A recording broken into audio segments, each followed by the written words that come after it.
आज़ाद बोल इंडिया आप देख रहे हैं। आपके साथ मैं हूं आदिल खान आज़ाद। इस वीडियो में आपको Iran, Yemen, America, Israel, middle east से जुड़ी बहुत हाई प्रोफाइल खबरें और कुछ वीडियोस, अहम वीडियोस दिखाने जा रहा हूं। गज़ा भी है, लिहाजा आखिर तक बने रहें क्योंकि टेंशन्स बहुत ज़्यादा बढ़ रही हैं।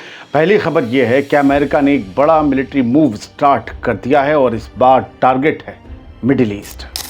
अमेरिका ने अपने पैट्रियट और थर्ड मिसाइल डिफेंस सिस्टम्स जो पहले इंडो पैसिफिक में तैनात थे, अब उन्हें मिडिल ईस्ट शिफ्ट करने का फैसला कर लिया है, बल्कि कर दिया है।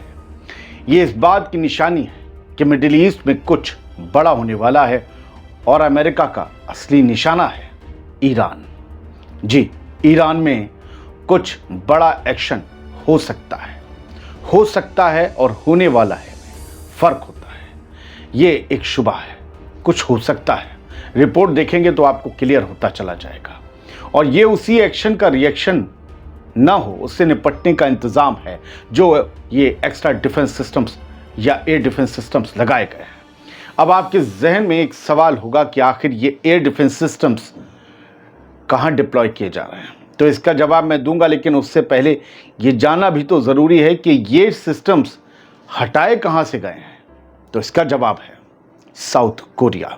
जी, साउथ कोरिया की योनहैप न्यूज़ एजेंसी के हवाले से ये पता चला है कि कई महीनों के लिए एक डिप्लॉयमेंट प्लान बनाया गया है, जिसके तहत अमेरिका और साउथ कोरिया ने मिलकर पैट्रियट एडवांस्ड कैपेबिलिटी 3 यानी कि PAC-3 सिस्टम्स को मिडिल ईस्ट भेजने का एग्रीमेंट किया है। ये पहली बार है दोस्तों, और ये बेहद चौंकाने वाला है कि कोरिया में मौजूद अमेरिकन फोर्सेस का मिलिट्री इक्विपमेंट या मिलिट्री साजो सामान मिडिल ईस्ट ट्रांसफ़र हो रहा है। ये एक अनप्रेसिडेंटेड मूव है जिसे एक्सपर्ट्स रीजनल टेंशन से जोड़कर देख रहे हैं। मिडिल ईस्ट की रीजनल टेंशंस। रिपोर्ट्स के मुताबिक यूएस डिफेंस सेक्रेटरी, या आसान जुबान में कहें कि अमेरिका के डिफेंस मिनिस्टर पीट हेग्सेथ ने कम से कम 2 पैट्रियट बैटरीज और एक थर्ड सिस्टम एशिया से मिडिल ईस्ट शिफ्ट करने का अप्रूवल दे दिया है। हर थर्ड के साथ 100 अमरीकी फौजी भी आते हैं। ये डिप्लॉयमेंट रीजनल डायनेमिक्स में काफ़ी कुछ बदल सकता है, खासकर जब वेस्ट एशिया ऑलरेडी भारी उथल पुथल से गुजर रहा है। इसी रीजन में ईरान है। दोस्तों, इस मूव से पहले ही अमेरिका मिडिल ईस्ट में और इससे लगते इलाकों में एक एक्स्ट्रा एयरक्राफ्ट कैरियर और B-2 बॉम्बर्स की तैनाती कर चुका है, जिससे पता चलता है कि डोनाल्ड ट्रंप किसी बड़े एक्शन को अंजाम दे सकते हैं और देने जा रहे हैं। मैं फिर कहूँगा कि फ़र्क होता है। अब सवाल ये उठता है कि America in air defence batteries को आखिर डिप्लॉय करने कहाँ वाला है या कहाँ इन्हें तैनात कर चुका है। तो जवाब मिलता है 6 अप्रैल को द टाइम्स ऑफ इसराइल की इस खबर में। जी हाँ, ये सारा साजो सामान इसराइल में ही तैनात किया जा रहा है। यानी अमेरिका और इसराइल मिलकर हो सकता है कि ईरान पर स्ट्राइक कर सकते हैं और इसराइल को ईरान के जवाबी हमले से बचाने के लिए अमेरिका ने अपने एयर डिफेंस सिस्टम्स को इसराइल में तैनात करने का फैसला लिया है। इस हेडलाइन में ईरान का नाम साफ साफ देखा जा सकता है, जिससे पता चल जाता है कि टारगेट आखिर कौन है। द टाइम्स ऑफ इसराइल लिखता है, मिडिल ईस्ट में टेंशंस बढ़ने के बीच अमेरिका ने एक और थर्ड बैटरी इसराइल ट्रांसफ़र कर दी है। सऊदी न्यूज़ चैनल अल हदाद के मुताबिक ये एडवांस मिसाइल डिफेंस सिस्टम कल ही इसराइल पहुंचाया गया है, 5 अप्रैल को। दोस्तों, कल ही या 4 अप्रैल को या 5 अप्रैल को, क्योंकि खबरें जब छपती हैं तो घंटों के फासले हो जाते हैं अमेरिका की खबरों में, इसराइल की खबरों में और इंडिया की खबरों में।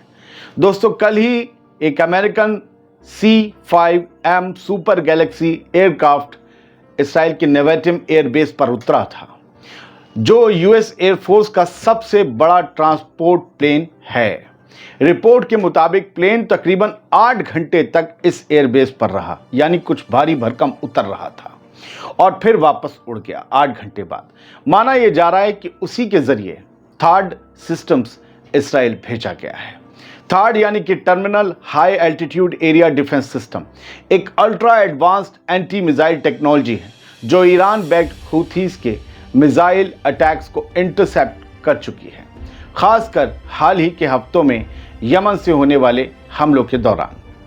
इसके आगे द टाइम्स ऑफ इसराइल की खबर कहती है कि ये दूसरी थर्ड बैटरी है जो इसराइल भेजी गई है। पहली बैटरी पिछले साल तैनात की गई थी, जिसको ऑपरेट करने के लिए 100 के करीब अमेरिकन फौजी भी इसराइल में हैं, अब भी हैं।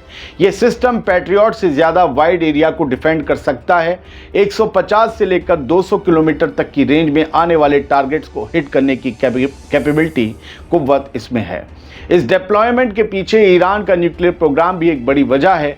पिछले हफ्ते अमेरिका के प्रेसिडेंट डोनाल्ड ट्रंप ने ईरान को बमबारी या बॉम्बिंग और सेकेंडरी सैंक्शंस की धमकी दी थी। तो आप उन खबरों को इस डिप्लॉयमेंट से कनेक्ट कर सकते हैं। अब बढ़ते हैं दूसरी खबर की तरफ। पहले गजा की बात करते हैं, फिर यमन की तरफ चलेंगे। ये तस्वीरें देखिए जो आईडीएफ ने, इजरायली डिफेंस फोर्स ने जारी की हैं। हम इसका क्रेडिट आईडीएफ ऑनलाइन को ही देते हैं। इन तस्वीरों से आपको पता चलेगा कि इसराइल गजा में किस लेवल का ऑपरेशन चला रहा है। गजा स्ट्रिप में इजरायली फौज ने एक और नए एरिया में मिलिट्री ऑपरेशन शुरू कर दिया है। इस दफा निशाना बना है मोराग कॉरिडोर। ये एक नया कॉरिडोर है जो आईडीएफ ने बनाया है साउथ में। ये रफा को खान यूनिस से अलग कर देता है। इसके बारे में हम पहले ही आपको बता चुके हैं, लेकिन आज की खबर आईडीएफ जो लिखती है, आईडीएफ की जो पोस्ट है उसे समझिए कि आईडीएफ की 36वीं डिवीज़न ने गजा में वापस अपना एक्शन शुरू किया है और पहली बार मोराग कॉरिडोर में इजरायली फोर्सेस की एंट्री हुई है। रफा में चल रहे इस ऑपरेशन का मकसद वहां हमास के बचे खुचे इंफ्रास्ट्रक्चर को तबाह करना है। आईडीएफ का दावा है कि अब तक उसने हमास के दर्जनों लड़ाकों को मार गिराया है और कई वेपन्स, कई हथियार भी जब्त किए हैं। ये पूरा ऑपरेशन डिविजनल फायर पावर के कोऑर्डिनेशन के साथ किया जा रहा है। टैंक्स का इस्तेमाल आपको तस्वीरों में ही नज़र आ रहा होगा, कितनी ज़बरदस्त तरीके से रफा में खंडर हो चुके घरों पर गोलीबारी की जा रही है, गोलाबारी। आईडीएफ के मुताबिक गजा स्ट्रिप में ये ऑनगोइंग ऑपरेशन इसराइल के सिटीजन्स की सिक्योरिटी के लिए ज़रूरी है। लेकिन आईडीएफ के दावों के उलट एक हकीकत ये भी है कि वो गजा के आम सिविलियंस को मारकर भी उन्हें हमास का लड़ाका बताती है। और दूसरी हकीकत यह है कि 19 महीनों की इस जंग में इतना भारी साजो सामान होने के बावजूद, अमेरिका से इतना गोला बारूद मिलने के बावजूद भी इजराइल अपने टारगेट्स अचीव नहीं कर पाया है। ना वो हमास का सफाया कर पाया है, ना ही अपने होस्टेजेस को अपने दम पर वापस पा पाया है, और ना ही वो गजा की जंग जीत पाया है। तो खबरें आपको दोनों तरफ की दे दी। अब यमन चलते हैं, यमन की बात करते हैं। यमनी हुतीज़ ने एक बार फिर अमेरिकी नेवी पर हमला किया है, दावा किया है। यमनी आर्म फोर्सेस यानी कि YAF के spokesperson brigadier general Yahya Saree ने अब से कुछ घंटे पहले ऐलान किया कि YAF ने अमेरिकी aircraft carrier USS Harry S Trueman और उसके साथी जहाज़ों पर रेड सी में हमला किया है। इस हमले में YAF की मिसाइल फोर्स, अनमैन्ड एयरफोर्स यानी ड्रोन फोर्स और नेवी ने हिस्सा लेते हुए क्रूज मिसाइल्स और ड्रोन्स का जमकर इस्तेमाल किया। ये वही हैरी एस ट्रूमैन है जिस पर पिछले 15 दिन से यमन हमला कर रहा है, हुतीज़ हमला कर रहे हैं। हालांकि पहली बार ही जब हमले का दावा किया था उसी दिन ही कुछ उत्साहित लोगों ने, कुछ जोशीले लोगों ने इस अमेरिकी एयरक्राफ्ट कैरियर के पर खच्चे उड़ा दिए थे, इसे तबाह कर दिया था, इसे डुबो भी दिया था। खैर, इधर अमेरिका भी हुतीज़ के हमलों का जवाब ज़बरदस्त तरीके से दे रहा है। मिडिल ईस्ट में टेंशन्स के बीच अमेरिका के Harry S Trueman carrier strike group अब फुल एक्शन में है। हैरी एस ट्रूमैन सिर्फ एक एयरक्राफ्ट कैरियर है, लेकिन इसके आसपास कई वॉरशिप्स चलते हैं जो इसकी हिफाजत करते हैं और हमला भी करते हैं अपने दुश्मन पर।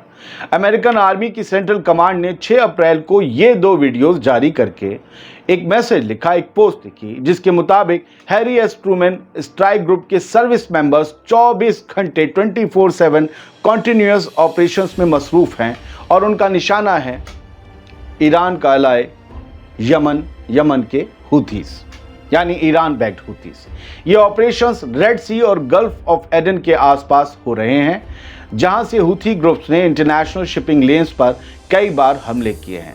ये तस्वीरें खुद यूएस की सेंट्रल कमांड ने जारी की हैं। हम इसका क्रेडिट उन्हीं को देते हैं, दोनों वीडियोस।